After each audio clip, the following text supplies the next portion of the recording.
제자라는 주제를 가지고 말씀을 나눌 텐데, 여러분 이 제자라는 키워드가 굉장히 방대하잖아요. 그래서 굉장히 고민이 있었습니다.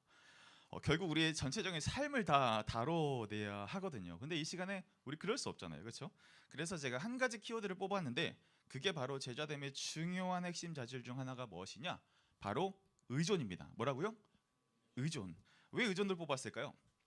여러분 존 스토트의 유명한 책 제자도 혹시 책 읽어보신 분 계시죠? 제자관 필독서이기도 합니다. 이제 그 책을 보면 맨 마지막 챕터가 뭔지 알아요? 의존? 아닙니다. 맨 마지막은 죽음이에요. 우리 읽었잖아. 훈련생들이 읽었잖아요. 마지막 챕터가 죽음이에요. 근데 그 바로 앞에가 뭐냐면 의존입니다. 그렇죠? 그러니까 우리가 죽음으로 하나님의 그 영화로움을 보기 그 전, 그 마지막 관문이 뭐라고요? 의존이다라고 존 스토트 우리 신학자인가요? 존 스토트가 그런 이야기를 했다는 거예요.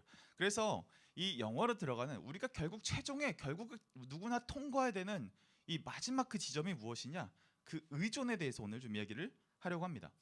여러분들이 야베스가 잘하는 것들 중에 하나가 굉장히 그 행동 중심적이잖아요, 그렇죠? 그래서 먼저 선포하고 가서 깃발을 꽂죠.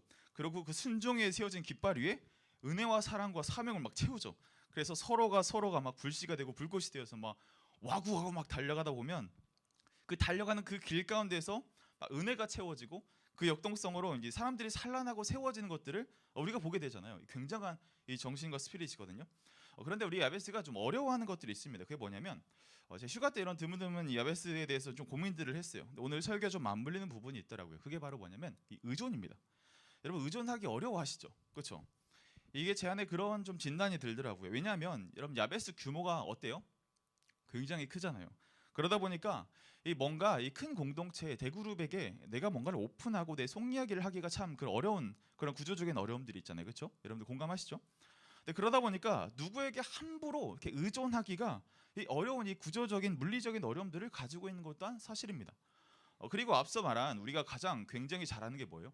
굉장히 우리 행동에 앞서는 굉장히 우리의 신앙의 선포와 우리가 핵심 중요한 가치들에 대해서 순종으로 달려가는 그 추진력들이 굉장하잖아요. 그러다 보니까 이 좋은 기준들이 있는데, 그러니까 내가 그거를 도달하지 못하고 내가 그 가는 길 가운데서 내가 좀 잘 못한다, 내 능력이 좀 부족하다 이런 생각이 들면 좀 아쉽지만 주눅드는 그런 친구들이 있잖아요. 그런 긴장들이 있잖아요.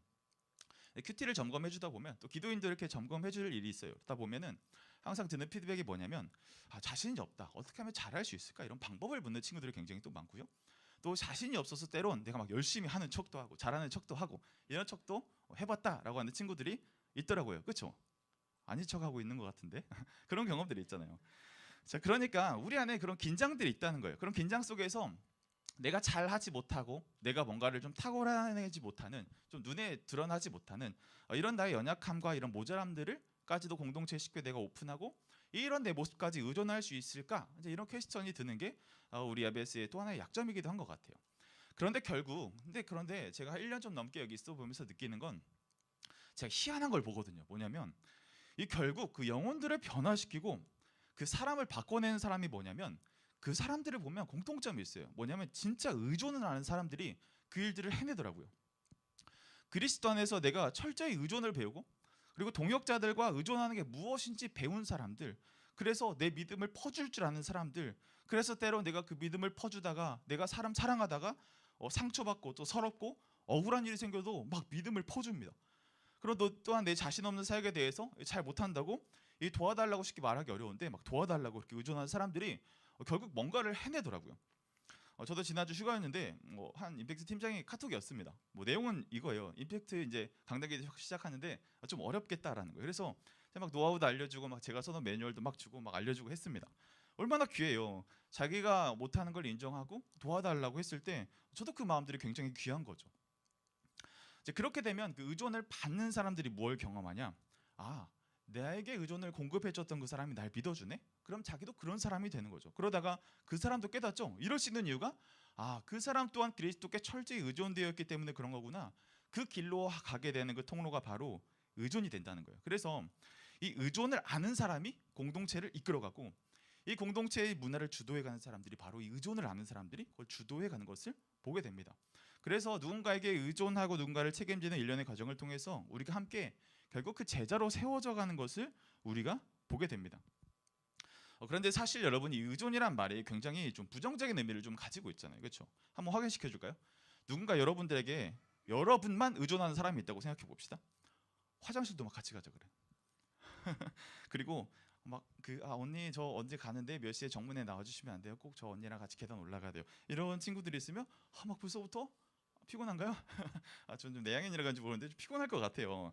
근데 반대로 또 누구에게 내가 의존하고 싶은 마음이 든다? 그러면 또 어때요? 특별히 새가족들, 얼마 안 온 친구들 굉장히 자존심이 상할 수 있죠. 나 전교에서 회장도 했는데, 전교에서 나 리더했는데, 막 화장실 몰라서 물어봐야 되고, 막 내가 의존해야 되는 그런 상황들이 오면 굉장히 못 버텨합니다. 괴로워합니다. 왜냐하면 의존은 수동적일 수밖에 없고 주체적이지 못하거든요.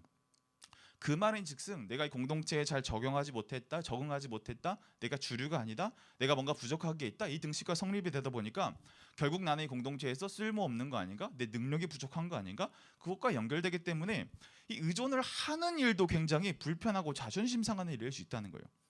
이처럼 의존은 나에게 때론 부담이 되고요, 때론 나에게 굉장히 굴욕적인 모습들을 안겨주기 때문에 의존하기를 굉장히 어려워합니다. 그러면 의존이 부담과 굴욕이 따름에도 불구하고 왜 우리는 반드시 이 의존하는 삶을 왜 살아야 될까요? 여러분, 예수님이 우리에게 어떻게 오셨습니까? 예수님은 철저히 인간의 몸으로 오셨잖아요. 제가 아이를 키워보니까 알겠어요. 애가 언제 스스로 생활할 수 있을까 고민해보니까 뭐 대략 8년 걸릴 것 같아요. 초등학교 정도 갈 나이가 돼야 자기 앞가림을 이제야 할 수 있잖아요. 이제 자기 옷을 드디어 입기 시작했습니다. 근데 아직도 갈 길이 멀어요. 그러니까 모든 지구상의 표류 중에서 인간이 제일 스스로 자립하기가 오래 걸린다고 하잖아요. 우리 막 가젤, 막 동물연구에서 보면 나자마자 어때요? 일어나죠. 달려갑니다. 짐승들을 피할 수 있는 이 방어력이 있어요. 또 무기들이 있어요. 뿔을 달고 태어나요. 그런데 사람은 아무것도 없다는 거예요. 그런데 이 전지전능하시고 위대하시고 이 무소부지하신 이 하나님의 아들, 그 예수 그리스도가 왜 인간의 모습으로 이 땅에 오셨을까? 누구보다 가장 독립적이고 누구보다 가장 거룩하고 누구보다 홀로 서 있을 수 있는 분임에도 불구하시고 왜 인간의 몸을 입으셔서 철저히 이 부모에게 자신의 이 똥치움을 당해야 하는, 이 부모에게 이 자신의 저토한 걸 받아내야 되는 그런 아기 예수의 모습으로 오셨을까? 여러분, 의존은 나쁜 게 아니라는 거예요. 그리고 의존은 누구나 사람이라면 반드시 겪어야 할 과정이라는 것입니다. 그런데 우리는 왜 의존이 부담스럽죠? 어려서부터 기저귀 스스로 가신 분 계십니까?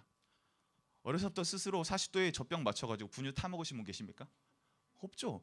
우리는 이미 완전한 의존을 경험했음에도 불구하고, 그럼에도 불구하고 우리는 의존을 굉장히 어색해해요. 의존하는 건 부끄러운 일이다, 도움받는 건 약한 모습이다, 내가 나를 책임질 수 있어야 하지, 이런 시대적인 메시지들 때문에 우리의 목표는 의존이 아니라 어느덧 독립이 되어버린 거죠. 여러분, 이런 독립이 자기 목표가 되면 의존을 버리고 스스로 독립하려고 하게 되면 의존을 통해 이루고자 하시는 하나님이 이 제자로 부르신 그 마지막 트리거를 땡길 수 없게 되는 거거든요. 이 의존을 반드시 통과해야만 우리 삶 가운데 주시는 것이 있습니다. 제가 이런 의존을 좀 경험한 적이 있었는데요. 제가 이비인후과에 가서 의사 선생님께 혼났습니다. 왜 혼났는지 아세요? 어디가 아파서 오셨어요? 그 질문에 제가 뭐라고 대답했냐면, 제 목이 어떻게 아프고 이렇게 아파서 그래서 여기가 안 좋은 것 같아요. 그래서 저에게 저번에도 그런 약을 처방받았는데 이 약을 처방해 주면 좋겠고, 그 약을 먹었더니 위장이 좀 안 좋아서 좀 더 다른 위장약을 처방해 주면 좋겠습니다. 했더니 의사 선생님이 뭐라는지 아세요? 아이고 선생님, 여기서 의사 선생님이 두 분이 계시네요. 저랑 선생님이랑 두 분이 계신다, 그런 얘기를 하시더라고요. 이게 돌려 깐 거죠. 맞고 좀 점점 아파오더라고요. 나는 환자인데 환자가 철저하게 의사에게 의존해야 되는데, 환자가 환자 노릇을 하지 않고 내가 이미 병을 다 진단해 처방까지 다 내려왔어. 그래서 뭐 어떻게 될지도 내가 다 이야기를 해. 그러면 의사가 역할을 할 수 있겠냐고요. 제가 온전한 진단을 받을 수 있겠냐고요. 결국 그 진단은 전혀 제가 진단한 거랑 전혀 다른 진단을 받았습니다. 목이 아픈 게 아니고 여기 비강이 아픈 걸로 판명이 났었거든요. 근데 제가 또 한 가지 굉장히 의존을 경험한 일이 있어요. 이 군대에서 제가 큰 수술을 받았던 경험이 있습니다. 전신 마취를 했어요. 그래서 이제 수술대에 딱 실려 들어갔는데, 그 수술대 입구에 이렇게 누우면 뭐가 보이냐면 이 나비 한 마리랑 꽃 한 마리가 딱 보이거든요. 근데 그 쭉 딸려 들어갈 때 있잖아요. 문에 쫙 뜨려고 맞아요. 문 닫히는 순간에 천장을 보는데 꽃이랑 나비가 싹 보이고 지나가는 거예요. 근데 수술대에 앉아서 이제 마취하기 시작하기 전에 갑자기 생각이 나는 거죠. 내가 저 꽃과 저 나비를 다시 볼 수 있을까? 근데 큰 수술이 아니었거든요. 근데 전신 마취를 하는 게 무서운 거죠. 그런 생각이 드는 거예요. 여러분, 전신 마취를 하면 어떻게 됩니까? 아까 이비인후과 갔던 것처럼 결어가지고 여기 좀 예쁘게 째주시고요, 흉터 안 남게 해주시고요, 이렇게 사선으로 예쁘게 꼬매주세요, 뭐 이렇게 여기를 이렇게 고쳐주세요. 제가 간섭할 수 있습니까? 없죠. 마취가 된 상태로 철저하게 가장 무력한 상태로 힘을 다 빼고 의사에게 내 몸을 완전히 의존할 때, 그때 제가 어떻게 돼요? 그때 제가 살아날 수 있는 거거든요. 여러분, 이 독립이라는 것은요, 오히려 자기 스스로를 죽일 수 있습니다. 때론 우리의 삶에 이 철저한, 이 무기력할 만큼의 이 처절한 의존까지 가는 게 우리가 살아나게 되는 비책이 될 수 있어요. 우리의 삶도 동일하죠. 우리가 의존하는 것도 동일합니다. 여러분, 우리의 삶을 컨트롤할 수 없는 영역이 굉장히 많아요. 그때 의존은 미숙함이 아니라 오히려 성숙한 신뢰가 될 수 있는 거예요. 대충 한다고 해봤다고 설치면, 여러분 저에게 말했던 의사가 여기 2명이시네요. 의사가 무슨 필요가 있습니까? 극심하게 아프면 아플수록, 극심하게 삶에 문제가 있으면 있을수록 더 철저하게 의존하는 것이 그 문제와 그 병을 고칠 수 있는 중요한 태도가 되는 거죠. 철저한 의존이 진짜 문제를 보게 하는 거예요. 여러분, 예수님조차도 이 땅에 오실 때 부모에게 철저히 의존했다니까요. 자, 그러면 오늘 말씀 보십시오. 우리가 이 어떻게 의존을 배워가고 우리 어떻게 의존을 우리의 삶에 그럼 적용해 볼 수 있을까요? 우리 갈라디아서 6장에 보시면 마지막 장이죠. 그러니까 마지막에 권면하는 내용입니다. 이 당시의 배경을 짧게 설명하면, 유대인과 헬라 이방인들 사이에서 뭐 율법이니 뭐 할례 이런 문제로 싸웠던 거 기억나세요?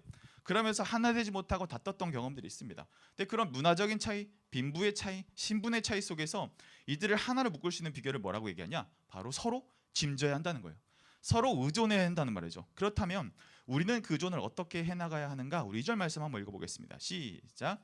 너희가 짐을 서로 지라. 그리하여 그리스도의 법을 성취하라. 자, 너희가 짐을 서로 지라. 그래서 그리스도의 법을 성취하라. 이렇게 해서 이렇게 하라. 등치가 되는 거죠. 바꿔도 논리가 성립된다는 말입니다. 그러면 거꾸로 그리스도의 법을 성취하려면 어떻게 돼요? 서로 짐을 져야 되는 거죠. 여러분, 이 우리가 의존한다는 것은요, 옵션이 아닙니다. 우리가 의존하는 것은요, 그리스도의 법을 성취하는 것처럼 그 말씀에 온전하게 100% 순종해야 되는 것이 서로 짐지고 서로 의존해야 되는 일이라는 거예요.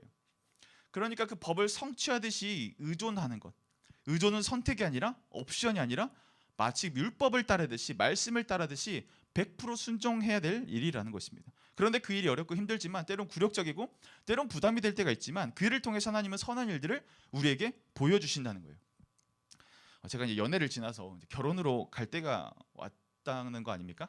그래서 이제 그런 게 있거든요. 이제 그 결혼에 대해서 이제 고민할 때 그 자매 쪽에서 결혼을 하고 싶어하는 경우가 있습니다. 제 경우가 좀 그랬어요. 근데 이제 제가 그걸 모르진 않았습니다. 그런데 이거를 제 그 마음을 딱 아니까 제 마음이 어떤 마음이 드냐면, 기뻤을까요?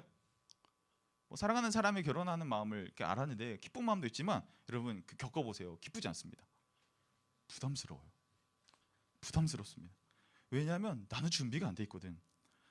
그리고 이 마음속에 이 부담과 이 굴욕적인 두 가지의 마음이 동시에 드는 거예요. 부담은 뭐냐면, 내가 이 사람하고 결혼하자고 할 만한 그 자격이 안 되거든요. 가진 게 없어요.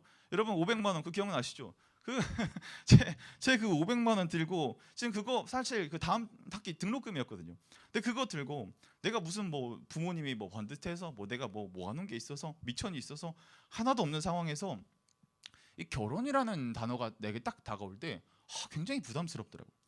근데 또 한편으로 이 굴욕적인 마음이 드는 게 뭐냐면, 이 돈 다 없는 거 알잖아요. 신학생, 신대원생이 돈이 있겠어요. 근데 그런 상황인 걸 내가 알매도 불구하고 이 대한민국 사회에서 이 신체 건강한 남자가 뭔가 내가 가진 게 없고 내세울 게 없다는 게 그게 굉장히 좀 굴욕적인 마음이 사실 들더라고요. 근데 그러면서 이제 그 마음을 제가 다 반응해 줄 수 없으니까, 이제 아내는 아내대로 섭섭하고 삐져 있고 막 이렇게 카톡에도 안 보고 막 도서관 숨어 다니고 막 그런 술래잡기를 캠퍼스 안에서 막 하면서, 그래서 막 제가 기도가 막 절로 나옵니다. 그래서 이제 막 사이가 깊어지고 이제 미래를 바라볼 수 있는 확신이 생겨서 결혼이라는 것을 가야 되는데, 이제 그런 마음이 있는데 결혼하자고 차마 말을 하지 못하겠는 거죠. 왜냐하면 결혼이라는 것은 굉장히 나에게 부담이자 어떤 면에서 남자로서의 굴욕을 주는 일이라 생각했기 때문이에요. 그런데 기도하면서 하나님 어떤 마음을 주시냐면, 이 결혼이라는 것은 너 하나, 남자 하나, 여자 하나 따로따로 사는 게 아니라 하나 되는 거잖아. 서로가 완전히 하나 된다는 것은 서로가 완전하게 의존해야 이루어질 수 있는 그런 일이야. 이런 메시지를 계속 주시는 거예요. 근데 저는 피했죠.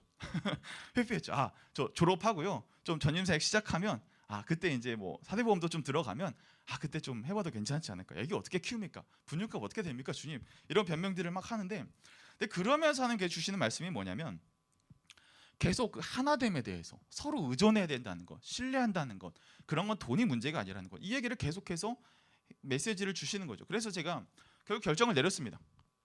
해야 될 거 아니에요. 그래서 도서관 뒤에 가면 이렇게 빌탈로 내려가는 그런 그 산길이 있거든요. 거기 불러가지고 결단해서 말을 했죠. 막 떨면서 우리 이제 결혼을 준비하자. 여러분, 그 프로포즈는 그때 하는 거 아닙니다. 프로포즈는 결혼 준비 다 하고 식장 날 받아놓고 한 3달 전에 안정감 있고 예상 가능한 범위에서 상상력을 주고 해야 이게 기쁨이 커지지, 갑자기 하면 여자도 당황스러울 수 있어요. 팁입니다. 자, 아무튼 프로포즈는 아니고 그래서 결혼을 준비하자 이런 얘기를 했습니다. 그래서 이제 하자고 이 얘기를 꺼냈는데 아주 굉장히 떨렸거든요. 이 어떤 반응이 올까?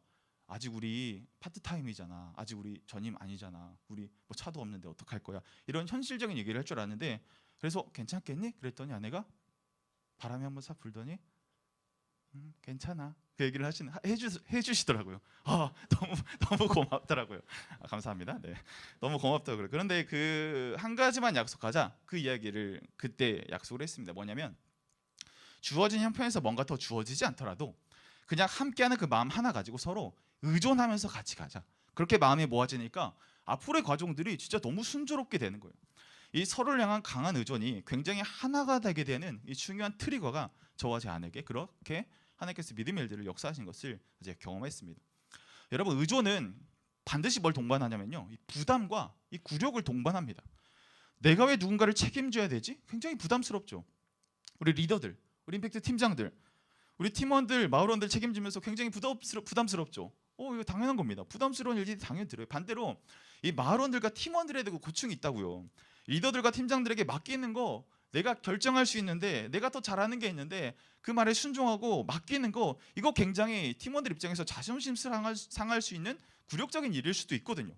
내가 왜 누군가에게 자신을 의탁해야 되지? 왜 저 사람의 판단에 내가 왜 다 순종해야 되지? 굉장히 자존심 상하고 굴욕적인 일일 수 있어요. 그럼에도 불구하고, 그럼에도 왜 우리는 이 부담스럽고 굴욕적인 이 의존을 선택해야 할까요? 그것은 결국 그 일들을 통해서 하나님과 가까워지기 위해서입니다. 여러분, 이것에 대한 고민을 우리 신앙의 선배들이 이미 1000년 전에 했습니다. 놀랍죠? 이 웨스터민스터 신앙고백서 5장 섭리편에 보시면 이런 내용이 있습니다. 그 내용이 뭐냐면 인간의 부패와 의존성에 대한 깨달음에 대한 내용이거든요. 조금 어렵지만 잘 한번 들어주세요. 이 사람의 부패하는 것과 하나님을 의존하는 것이 어떤 연관이 있느냐는 거예요. 자, 보시면 그들의 부패하고 간사한 마음이 얼마나 강력한 잠재력을 가지고 있는가를 깨달아 겸손하게 하기 위함이고, 또한 그들을 깨우쳐 하나님 자신에게 더욱 친밀하고 신실하게 의존토록 하기 위함이다. 이게 직역된 거라 좀 말이 어려워요. 쉽게 말하면, 그러니까 우리가 의존을 통해서 경험하는 부정적인 감정들 있죠. 부담이라든지 굴욕이라는 이러한 일들은 하나님께서 의존을 원래 선하게 지으셨거든요. 그게 타락하고 왜곡하면서 부담과 굴욕이라는 감정으로 우리 가운데 찾아올 때, 이 부패한 인간에서 그것들을 누릴 때마다 아픔과 어려움이 있지만 그 일들을 통해서 뭘 보게 하시냐? 더욱 친밀하고 신실하게 하나님을 의존하게 하시려는 하나님의 의도이다. 그러니까 의존을 통해서 이 부담과 굴욕을 겪는 건 여러분 당연한 아픔입니다. 하나님과 친밀해지는 그 목적을 가기 위해서 의존하라 하실 때 부담이든 굴욕이든 어쨌든 이 두 통로를 겪어야 한다는 거예요. 팀장이 가는 길도 쉽지 않습니다. 팀원이 가는 길도 쉽지 않아요. 목자들, 사랑장 가는 길도 쉽지 않아요. 그런데 마론들 가는 길도 쉽지 않다니까요. 근데 그 일들을 통해서 결국 하나님과 친밀하게 하시는 것들을 보게 하신다는 겁니다. 이게 바로 뭐예요? 웨스터 신앙 고백서의 5장에 나오는 섭리. 하나님의 규칙, 하나님의 질서, 하나님 우리를 다뤄가시는 원리라는 거예요. 절대 변하지 않습니다. 그 원리 앞에 우리가 순종할 것만 있는 것이죠. 그래서 하나님 의존을 통해 부담과 굴욕의 터널을 통과하는 자들에게 하나님을 의존하는 것을 더 철저하게 배우게 하신다는 것입니다. 그러면 그것들을 통과한 사람들은 어떻게 변화됐느냐? 그게 바로 5절에 나와 있습니다. 우리 5절 짧지만 한번 같이 읽어볼까요? 시작. 한 모금만 더 마실게요. 한 번 더 읽겠습니다. 시작. 물 마셨으니까 세 번역으로 제가 다시 읽어드릴게요. 사람은 각각 자기 몫의 짐을 져야 합니다. 다시 사람 각각 자기 몫의 짐을 져야 합니다. 자, 2절에서는 어떤 말씀이었어요? 서로 짐지라 의존하라 말씀하셨는데 5절에서는 이제 각각 목의 짐을 져라 이야기를 하고 있는 거예요. 완전히 반대되는 내용이죠. 그러니까 이게 이 말입니다. 서로 짐져주면서 이 의존을 경험하고 의존을 통과해서 하나님과 친밀함을 회복한 사람들은 어떻게 되냐? 5절 말씀처럼 각각 자기 목에 합하는 짐을 확실하게 질 수 있는 책임 있는 사람이 된다는 거예요. 역설이죠. 의존했더니 오히려 스스로 짐을 질 수 있는 그런 하나님 앞에서 올라설 수 있는 이 단독자가 될 수 있다는 겁니다. 철저하게 서로에게 녹아져서 의존하고 의존받는 그 경험을 통과한 사람들이 온전한 자기 짐을 지는, 온전한 자기 사명을 지는, 자기 일상을 온전하게 책임지는, 또한 장차 한 가정을 책임질 수 있는 그런 사람으로 자라가게 한다는 것이죠. 제가 이런 것들을 정말 삶을 다듬어서 경험한 적이 있습니다. 뭐냐면 이 공동체 방 정종 얘기해 줬잖아요. 원래 그 방이 원래 4명으로 시작했거든요. 근데 제가 이제 학교 근로 알바를 이제 시작을 하게 됐습니다. 근데 이제 학교 강의실 문단속하는 알바였어요. 근데 그걸 하다 보니까 이제 비상구 쪽에서 무슨 바스락거리는 소리가 나는 거예요. 그래서 지금 노숙인이 들어왔구나. 그래서 이제 몰래 가가지고 계단을 딱 열었죠. 근데 거기 누가 있었냐면 그 어둠 처크 속에서 바스락거리면서 굉장히 익숙한 실루엣이 보이는 거예요. 누구냐면 저희 과 동기였습니다. 그 동기가 한 3월이니까 신학기니까 좀 추울 거 아니에요. 파카를 입고 옆에 뭐 락앤락 큰 통을 가지고 그렇게 떨면서 앉아 있는 거예요. 그래서 가봤죠. 근데 그 락앤락 통이 뭐였냐면 그 지방에서 이제 올라온 친구인데 기숙사를 등록 못한 거예요. 돈이 없어가지고. 그래서 비상구에서 며칠을 지금 지냈던 거죠. 3월 둘째 주가 됐는데, 근데 그 락앤락 통에 뭐가 들어있냐면 볶음밥이 들어있는 거야. 근데 그게 낮게 포장이 되지 않고 이 돈이 없으니까 그거를 이렇게 만들어 와가지고 이렇게 나눠서 먹은 거지. 근데 여러분 음식 숟가락 타면 어떻게 됩니까? 쉬죠. 와, 근데 그게 쉬어버린 거야. 먹을 수도 없고 그 통 넣고 그 옆에 불쌍하게 있는 거죠. 어떡합니까? 집에 데려와야죠. 그래서 가자 해서 이제 집에 데려갔습니다. 데려갔는데 이제 이제 비상이 났죠. 씨름 선수 같은 사람들이 살았다고 했잖아요. 근데 방이 2.5룸이야. 복도가 진짜 좁아. 그래서 이렇게 2명씩 들어가면 누울 데가 없어. 그래서 그 친구는 이제 복도 자리를 이제 앉게 되거든요. 근데 그 친구가 가정에서 돌봄도 잘 받지 못했고 굉장히 자기 삶에 대해서 자존심도 근데 굉장히 강했어요. 그랬던 친구랑 살다 보니까 얼마나 크고 작은 다툼들이 많았는지 모르겠습니다. 그 예전에 그 양파덮밥 기억나요?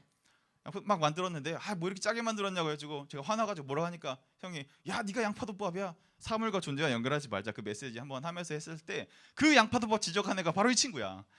애는 자기께 내세울 게 없는 거죠. 월세도 낼 수 없어요. 생활비도 될 수 없어요. 그냥 해주는 거 먹어야 돼요. 잠도 겨우 빌버터 자요. 자기가 내세울 게 없으니까 괜히 막 그 자존심 세우느라고 트집 잡고 꼬투리 잡고 그런 모습으로 살아가는 거죠. 이 케어를 잘 못 받아서 기초적으로 어떻게 생활해내지도 잘 몰랐습니다. 화장실에서 볼일 보면 한 번 쓸 때 막 15관씩 뽑아가지고 쓰고, 빨래할 때 섬유유연제와 세제를 같이 놓더라고요. 처음에 뭐 청소도 잘 못하고 빨래도 잘 어떻게 해야 될지 자기를 꾸미는 개념도 없고, 그런 친구랑 2년 각신 옥신가면서 옥신각신하면서 살았거든요. 근데 결국 그 친구는 뭐 드라마틱한 변화를 경험하지 않았습니다. 그 친구대로 상처받은 일도 있고 저희대로 상처받은 일 있고, 어찌 됐건 뭐 이렇게 만수산의 드렁치처럼 막 칙처럼 얽혀가지고 하여튼 뭐 그렇게 2년을 살고 졸업을 하고 자연스럽게 연락이 끊어지게 되고, 그 친구는 연락처를 바꾸게 되면서 연락이 끊어졌습니다. 근데 제가 이제 그 친구가 자꾸 생각이 나는 거예요. 근데 연락을 하고 싶은데 연락처가 없잖아요. 그래서 고민하고 있는데 이제 제가 인천에서 사역을 마무리하면서 인수인계서를 쓰면서 네이버에 들어가서 메일을 뒤지는데 그 친구랑 메일을 주고받았던 게 있더라고요. 그래서 혹시 몰라가지고 야 민호 야 그 친구야 내 번호인데 혹시 이거 메일 보면 연락을 줘라. 근데 이제 제가 알람을 항상 해놓거든요. 근데 메일이 2시간을 앉아서 오는 거예요. 근데 그 메일 밑에 그 명함 이렇게 있잖아요. 회 주고받으면 이렇게 명함 딱 오잖아요. 그 명함에 어떤 뭐 안산에 있는 부품회사 뭐 대표 뭐 이름에 이게 돼가지고 이제 연락처가 있는 거죠. 그래서 회신이 왔길래 제가 연락을 하고 전화를 했더니 지금 맞는 거예요. 메일 주소는 그대로였던 거죠. 그러면서 막 어떻게 잘 지냈냐, 그래서 막 결혼도 했다, 뭐 그렇게 어떻게 지내냐 뭐 얘기하다가 결국 마지막에 그 친구가 그런 얘기를 하더라고요. 이 자기가 너무 비참했다는 거예요. 그때 너무 비참했는데 자기를 받아준 게 당신들밖에 없었다, 그런 얘기를 하더라고요. 근데 그때 제 마음에 싹 녹아지는 거죠. 그때 받았던 상처들, 그 아픔들 싹 녹아지면서 이제 그 친구가 그런 얘기를 해요. 내가 거기서 너무나 눈치 봐야 되고 월세도 못 내고 그런 시간들이 있었는데 처음엔 그렇게 기대는 게 너무 힘들었다는 거예요. 그런데 지내고 보니까 그 시간이 너무나 자기에게 따뜻했던 기억이었고, 이제 오히려 마지막 때면 되니까 내가 아이들에게 대접받는 게 너무 즐거웠다는 거예요. 내색은 안 했지만 그 얘기를 수년이 지나서 저한테 전화로 해주더라고요.